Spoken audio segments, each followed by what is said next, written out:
time to present Scott DuPont to bring you another episode of Finance Your Movie with tips and strategies to help you get your money to tell your story. It's time!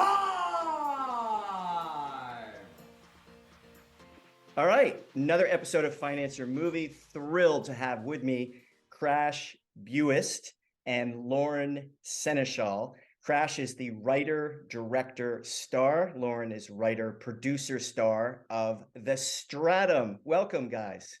Thanks. Thank you so much. Thanks for having us, Scott. And wow, I just well, first of all, before I get sidetracked, I want to give a big shout out and thank you to Andrew McKinnon from AMCK PR. She hooked me up with you guys.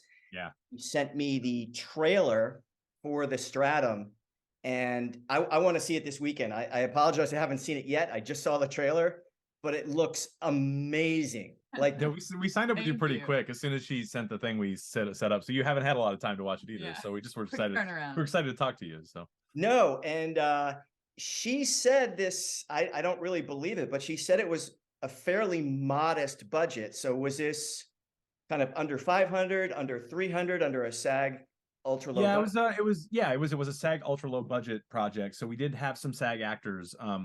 My best friend in LA, Jonathan Medina, has he's been doing professional work on film and TV for years and years. So in order to use him and him not to have to pretend like he's Jonathan Medina or something, we needed to make sure it was SAG, and then we were able to also incorporate a lot of SAG actors that way. So it's a pain to do that SAG producer stuff, but it was worth it for us. Yeah. Okay. So this is, I mean, it's not a huge jump, but in all fairness, Crash, you have a lot of acting credits, but this is your first feature. And Lauren, you came out of nowhere. I haven't even seen you, but you look great in the trailer. So Thank you. what's the story? How did you guys put together your first feature on such an epic scale? Oh man. Well, we're both actors originally. Like all of our training is in acting. And we met doing Particularly theater yes, and classical stage, acting. Yeah. classical acting. And we met doing a Shakespeare festival in Houston. That I was going into my graduate program at University of Houston that he had attended previously, and we just shared a passion of this stuff. But I had never done anything on film, had never done anything with anything. Like really, I was kind of terrified to get involved in any of it.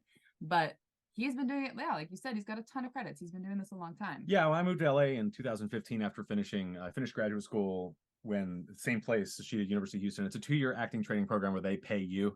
So it's a pretty great deal for Yes. anybody coming in to do. And It's a great program. Was and continues to be. And it moving from that, I was doing a bunch of regional theater and I was trying to do Shakespeare all over the country, and I was working at some places that were supposed to be great venues to work at, and I wasn't thrilled about the work that was being done. And I thought, well, if I'm going to do a bunch of bullcrap work with a bunch of people on these shows, I might as well go to LA, where everybody's like, oh, you don't want to do this shallow film work. I'm like, it's not that much deeper here in the regional theater scene. I think I'm going to go see if there's some money to be made. And it turned out to be just a wildly more interesting medium to me. All the stuff going on behind the scenes, the filmmaking, understanding how the storytelling was different in Los Angeles. And so I spent about 5 years there doing theater in LA, doing commercials, trying to do film and television work, but doing a lot of independent projects. And as an actor who'd been, I have 2 degrees in pretend and talking words that I didn't write, it became more interesting to hone the other crafts. So I was working on learning. I did direct like a short film and some sketches and stuff, but it was all like just picking up those crafts. And by the time kind of like 2019, she was in grad school. We had met doing that Shakespeare festival, and I was kind of fed up with just waiting for the phone to ring and like hitting up the same contacts to try and get other people's work going. And so I thought, I'm going to go back to Texas. I'm going to go try and get something going there. I didn't know what I was going to do, if it was a feature or I was going to do a pilot or something, but I brought my like very low budget equipment with me and like tungsten lights that I'd been gifted by somebody who like didn't want to do it anymore. He's so tired of doing production. He's like, just take my stuff. And I moved there March 6th, 2020. Yep. And on my birthday, March 12th, 2020, everything shut down. So you're stuck in Houston. Yeah. During the pandemic. Yes. With some cameras and some tungsten lights. Mhm. Obviously you got to get some money together to make the quality of this film. So how did it all come together? The For magic. us, it was more of a, yeah, it was more of a means of like the kind of having assets rather than actual liquid funding. I had access to a few properties because when everything shut down, I was sort of tending to some places that couldn't be sold immediately. There was like a restaurant that wanted to buy a couple properties near us, but the owners didn't have time to deal with it. So I was sort of babysitting these locations. And so I had like space. And, you know, I took a not musical theater. I was in like a regular theater training program where I had learned how to build sets, you know, flats and stuff for stages, but I had a lot of practical skills. And, you know, when you're making a film, a lot of what you're paying for, you're not making a movie with money, right? You're making a movie with people, skills, and assets. And those are the things that require funding, right?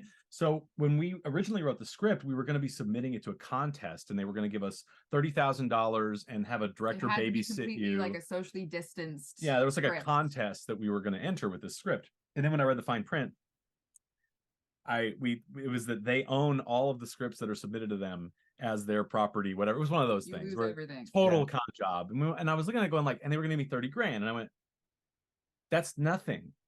Like if they want to spend it in the way they're going to spend it. I mean, it's amazing if you don't have any money.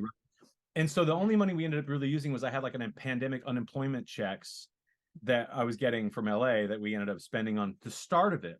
The money really came in once we had shot 90-something% of the movie, just the two of us. Literally, Lauren running camera, had never run camera before, learned all that stuff. I would run camera on her scenes, and we would do like 2 shots with the two of us. Then, knowing that we wanted to get like a name in the picture, we shot things that we could then later on bring in, like Ramin Karimloo, who we ended up casting on green screen. We could bring in Zoom people for some of the other CGI stuff, and then we could do reshoots later on. And for that stuff, we ended up getting some funding because we basically brought a finished product to investors and said, all this requires is a much lower risk. Much lower risk investment. So that was. So at that point, you were looking for funds to bring in a couple of these actors you would shoot on green screen or Zoom or whatever, and then all your post-production and marketing funds. Yeah. And the post-production, again, one of the reasons we kept it so low budget is all of the VFX that you see on screen is me.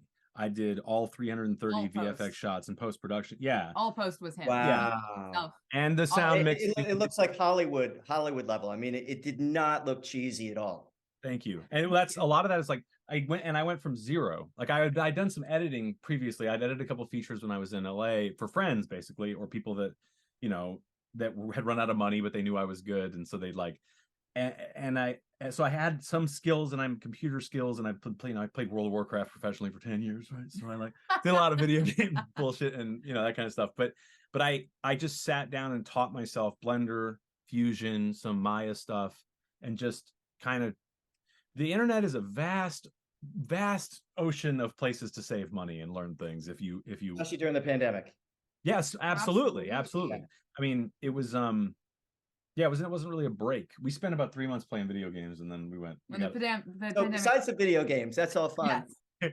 This is still your first feature. What was the approach that you reached out to people? Did you have a business plan, or did you just send an email with a link to the rough cut of the mostly finished film and said, "Hey guys"? That we ended up approaching, right? It was we cut together the first 30 minutes of the movie finished. VFX created a thing to show. So when we had meetings, and we had meetings with some, there were a couple of hedge fund bros that we knew that were like, had some money, and that were like, it'd be fun to like throw some stuff together and be a producer. And there were a couple of lawyers that were interested in it as well. And it was people we knew through people that we knew. It wasn't like we weren't calling people. Yeah, because normally we just go to a hedge fund manager like, wait, Lauren, Crash, I don't know. Yeah, nobody, no, and we don't, and we are not. And that's the thing, is people are investing in something that is an asset already. Like, you're not going to throw money into something that, like, we like on our word that we can do these things, right? And so I knew, having seen enough people fail at getting funding, see enough people like talk about their movie for like, we've had this script for 5 years, and I'm like, and you've done nothing, like you don't have anything to show for this but a script, and this is your one project. I couldn't even, there was no world in which that was going to be me. I had written 5 or 6 screenplays at this point and had created full line item budgets for each one of them, having learned how to do that online and stuff, and had pitch decks and had trade. Nobody cared. So I think that we're entering an era for filmmaking where not only do you have to like, you know, oh, it used to be make a pitch deck, have a plan. Oh, okay, now make a sizzle reel. Okay, now you have to have something to maybe shoot a scene from it, or like get one of the names to like attach to it. Now we're getting to the point where it's like, even with all that stuff, you have to have a product or prototype even of some, you know, before you are going to get people to invest in it. And there's a lot of personal investment. That said, it's also easier than ever now to create that prototype or create that film. I mean, easier. 100%. Yeah, it's We could have technically done this possible. 10, 15 years ago. Not a chance. No way. You know, I mean, all of our audio in that, while it, you know, most of the audio in the movie, if it wasn't ADR, because we couldn't do a good audio on set, and it looks great, but it took a long time. Like any good independent filmmaker will tell you, like ADRs takes a while, but you can do it. You know, we had to do that without an operator, but you couldn't do that with the technology like, you know, 5, 6, 7 years ago or whatever. So, Wow. but yeah, but because it's becoming more possible, I think like more people are expecting finished professional looking things more so than they were maybe 5 or 10 years ago. Well, also, if you want a serious distributor, so congratulations for doing all that work and reaching out to whoever finally came on board as your executive producers, hedge fund managers, lawyers you got connections with. But, you know, you got Vision Films, a very respectable distributor, and the film just got released last month. So that's, I mean, congratulations. Thank you very much. And we had a lot of help from a man named Jeff Deverett, which anybody looking at independent film should look up. Jeff Deverett. All of his stuff on YouTube. We consulted with him. We paid to consult with him about sort of the marketing and the distribution. Bless you. The distribution. He wanted to make sure that when we were signing contracts with actors or distribution things, we didn't want to get screwed over. Like a big thing we were terrified of is we were, you know, first feature film coming in. We have no idea. The, you know, longevity of this. We wanted to make sure that we're protected, and so we went to him asking for advice on the jargon. But he ended up being like, "You're not going to ask any of the correct questions. Let me help you as a person who has made several indie films, as a person that teaches how to make indie films and distribute it and understand the marketing. Let me help you." And it was creating that advice, I'm sure, was priceless. Yeah, and it is making your package marketable in some way rather than just like, my movie's great. Working with distributors, and actually we went with him to Cannes, to MIPCOM and AFM, and through he was doing a startup, we were actually buying films from a lot of these companies, which was a thing, which was like, he didn't pay us, we just volunteered to help him with this, and he shared a lot of information with us. I'll teach you. But we learned a lot about what these distributors actually care about and want. So part of the reason that we were able to get distribution is because with this film, we were able to create a marketing strategy for the movie, and that we're currently executing. And it is about like targeting virtual reality enthusiasts, since there's a lot of VR aspects to the film, which is in the trailer, which is partly why it's focused on in there. And then the trailer is killer, by the way. That's a sales element to 100%. So thank you so much. We had a few different versions of that. Yeah, right. Like I had a pitch trailer for our friends who did come on event, but I think it was the fact that the movie was like half finished that really made them interested in it, not so much the marketing material. But we did have a trailer. And my friend Jonathan, who's on he's Jonathan Medina, he's gonna blow up here in May. He's on a new show. Primo, coming out on Freevee, Amazon's new AVOD platform. And he just had a lot of great directors on this TV show. And one of them, I can't remember his name, I wish I did, but he was an editor for like 30 years in LA, and he saw the trailer and he said, "This is great, but it needs this, and this," right? And like sent out a big long list of bullet points that I needed to hit. And I just sat down and, did it, like got the notes and did it and said, "What about this?" Oh, and awesome. Valuable. Because the trailer looked really, really tight. So thank you. Obviously it came from those notes. Yeah, and it's like, I think it's so important to listen to people that, it's a silly example, but like during the pandemic, we know a lot of theater people that all thought they were going to like film things now. Do Zoom plays. We're going to do Zoom plays and stuff. And it was like, y'all, and they wouldn't ask people. Like, there's a whole part of the country that's been doing this since the dawn of the medium, and you didn't ask anybody about this, right? Like like the idea that there are people out there trying to get funding for their movie without, like, I don't know, listening to a podcast like this, right? Or like going out and like asking people that have been successful, or trying to emulate the things that other people have done that have been successful, or Bingo, asking that's questions. it. Like Yeah. that it is silly. Like you don't, if you're trying to reinvent the wheel, you know, you're going to come up with a shape, but like that's not going to roll in the way that like a lot of people are expecting, either at the beginning in pre-production when you're trying to get funding, or if you do end up with a product, you haven't made a wheel. How is it going to roll with the rest of the wheels? Like it's Yeah. and it's yeah. Albert Einstein's definition of insanity, doing the same thing over and over again, expecting a different result. So Absolutely. hats off to you. You got some advice from that gentleman you mentioned. Yeah, and Jeff Deverett. that Yeah, was he's great. priceless. So go see the Stratum. It's just released on a whole bunch of platforms last month. Do you have any upcoming films that you're excited about doing next? Because you're getting a lot of heat on this movie. Yeah.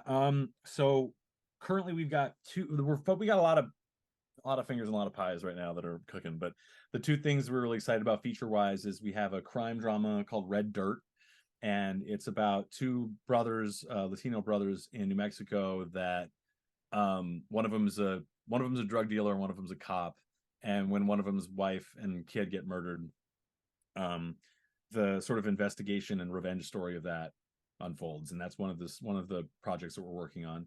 And another one is another science fiction film called On Board, and it is a sort of, a lot of films deal with artificial intelligence and the horrors involved with that, but not a lot. And anybody that is a sci-fi nerd or anything is going to understand the phrase emergent intelligence. And it's the idea of sort of a robotic or intelligent thing coming into sentience that isn't emerging into sentience. So it's sort of like a 28 Days Later meets Alien future space horror thing, you know. And it's that's another thing we're working on. And so they're both more budget films. I mean, the sort of the thing we accomplished with this movie, we had a lot of obstacles with the Stratum where we couldn't do certain things, but we ended up, you know, tailoring the story to fit our limitations. But there are a lot of creative avenues that, you know, do require larger budgets so that you can, you know, get those assets and get those people involved that can make it not just be of a better quality, but also just there are collaborations that you can only really achieve with certain amounts of money. So we've been looking at some, and then we also have a series of witches thing that's sort of a CW series that we're working on as well. But yeah, so while you mentioned Red Dirt, we're going to pause for a quick commercial for film in Las Cruces, New Mexico. That was very intriguing. And what was the budget range? You think about that? 3 to 5 for that right now. We've got a few big TV names that are interested in coming on, which will help, I think, get that going. But also, you know, we have friends that filmed in New Mexico and they love that, like that atmosphere for upcoming filmmakers and series. Yeah, I spent a lot of time there. It's really it's a really great place. They've got a lot of crews there. Yeah. And kick-ass locations and stuff too. Like it's just a beautiful, it's really cool. Yeah, I have not been successful in 30 years. Not that you can't do it. I'm not a dream stealer at all, but I've been unable to come up with a $3 to $5 million budget, or have one of the big streamers or studios ever pick anything up. Yeah. Just some quick advice. I would consider seeing if there's any possible way you can do it for $1 million, $1.5 million or less. Okay. Because no, that's helpful. Thank you. Because just as you know, what you guys did under 300K, you just scale that up. Right. And once you get that amount of cash, let's say it's $1 million. Yeah. You'll be surprised once you have the money in the bank, and you can get that from private investors. Right. A lot quicker and easier than 5 million. Oh yeah, 100%. Absolutely. And once you have that money in the bank, you would be shocked at what names will come on when you start reaching out to, because a lot of these actors, they're not working 75% of the time. Yeah. Despite what their publicists paint. They're going from show, they're off, they're at another show. And you wave them a little bit of money, like, you know, $10,000, $25,000 a day is not really an insult. Yeah, sure. They're getting paid, and they Yeah. love to do independent movies. Absolutely. That's right. That's really helpful. I think for me, like looking at these numbers and juggling them has been like, especially after learning a lot about the marketing, about distribution, about like the onus that's put on you, because all the marketing for this is being done. Like, it's Vision is helping facilitate the marketing, but all the costs are coming through us. All of the not just trailers, but all the marketing materials, assets, TikTok, reel, whatever stuff that we're making, right, is all coming through us. And I think that I'm becoming very aware that the budget to create the film, to actually just make the movie, is like, I mean, with big pictures, especially Hollywood, the P&A that the print and advertising costs $10 million minimum. It's and usually they're 20 or more. Yeah, and they're spending as much money, if not more money, on that. And so the advice that we had gotten from Jeff was that, especially for an indie film like this, something so small, that like, we didn't know this because most of the movie was done by the time we got to him, but he was like, in the future, make sure that like half of what, like the equal amount of what you spend on the movie should be spent on marketing on the back end, like, which is so daunting, because you're like, oh my gosh, like I want to make a movie for this. How can I even imagine allocating that much money toward marketing? But that's what's going to help you in the future, like helping you get the movie out there. And I'm curious to see taking that $1 million or $1.5 million from private investors. Still, I don't think I would want to go into a project at this point without, okay, well then what I'm doing is I'm making a $650,000, $700,000 movie, and I'm making sure that stays in the pocket so it's successful, so that at the end of the day, once the product has been created and you've made a beautiful movie, that like you have the like fuel in the tank to launch it, right? And I think that like that's the scary thing, is I think like I've known some people, especially in LA, that have made $1 million movie or $500,000 movie, that like the movie's done. Now I'm relying on my connections with Tubi or whoever's producer to like somebody to see it and whatever. And it's like, unless you've got a very particular niche market, or you've got, and it's marketing again, but like there's some investment that needs to be put on that back end. And so that's a new consideration when making a budget or getting money for a film, is not just considering what's going to actually put the image in the camera, get it through post, and make a beautiful movie and tell a story, but like who's going to see the story, who's going to hear it and see it, and how are you going to get it in their eyeballs? Well, I'm glad you guys understand marketing. You obviously got picked up by Vision for your first film, so I would love to talk to you guys further. We're kind of running out of time here. Oh, sure, okay. But I think you understand the marketing thing. So here's some quick advice. I think you should take some of the heat and some of the, hopefully in the next 2, 3, 4 quarters, some of the revenues you get from the Stratum while you're building out your business plan. And if you have, let's say, $1 million budget, even if you just had 100 to 200,000 cash out of that budget to put to marketing, and you really understand the marketing along with the other distributor, the reason I think that model, it makes so much more sense to real investors who are putting money into indie films these days, is they have a lot better chance of getting that money back in ROI versus a $5 million film where you're going to get caught up with all these little pieces of the puzzle you've heard about, I'm sure, like the tax incentives or credits, or if you get some pre-sales, then you get some loan out corporations. Then on top of that, you have $5 million minimum for your P&A marketing budget. So if you look at the money flow on $1 million budget, that money comes in, investors get $1. They see ROI. In the other model you're talking about, which another rabbit hole I don't even want to go down right now, in my opinion, there is no theatrical market for independent film. Full stop. It's gone. It's gone. Full stop. Different area now. They are going to see Top Gun Maverick, specialty movies, Minions, absolutely. But for most independents, they're not showing up in theaters. So if you look at that $5 million model, and the reason I'm trying to discourage you from that, and I think you have a lot of talent, both of you, you got to recoup that $5 million P&A first. Right. Next money that comes in, it's got to go pay the loan out companies who might have fronted you for the tax credits or pre-foreign sales or whatever. So at the end of the day, if you have $7 or $8 million coming in, the people who put up the first $3 million cash might see nothing. That's the truth. Yeah. this current world where $1.5 million, $1 million or less, boom, cash comes in, $1. That might be why, and I wouldn't have thought about it till now, but I think that might be why I've heard of so many disappointed producers and investors for like the 3 to 5 million. Because the people I know that have done that, like the directors and filmmakers that not to be named, but like that haven't had blow up successes from those movies have all been like, well, there goes those investors.